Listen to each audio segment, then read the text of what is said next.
औज़ुबिल्लाहि मिनश्शैतानिर्रजीम बिस्मिल्लाहिर्रहमानिर्रहीम। मेरा नाम हकीम मोहम्मद अल्ताफ़, मुस्तनिद गवर्नमेंट तिबिया कॉलेज बहावलपुर। अस्सलामु अलैकुम वरहमतुल्लाहि वबरकातुहू। आज का जो मेरा मौजू है वो ये है कि भूख और प्यास की क्या वजूहात हैं।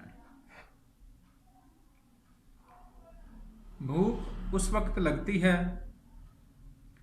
जब दिन भर के कामकाज से इंसानी जिस्म में जो कमज़ोरी आ जाती है या जो भी जिस्म के अंदर कमी वाक़या होती है, इस कमज़ोरी को पूरा करने के लिए इंसान के मैदे में मखसूस किस्म का एहसास, जिसे हम भूख कहते हैं, एहसास पैदा होता है, जिसे इंसान बखूबी जानता है। लिहाजा कोई ना कोई चीज़ खाता है ताकि वो मखसूस कमी या कमज़ोरी दूर हो जाए। जब इंसान कोई ग़िज़ा खा लेता है तो भूख का एहसास ख़त्म हो जाता है।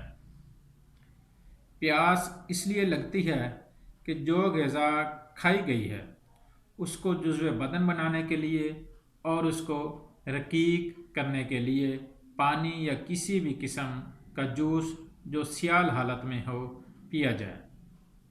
उस चीज़ की मैदे को ज़रूरत होती है।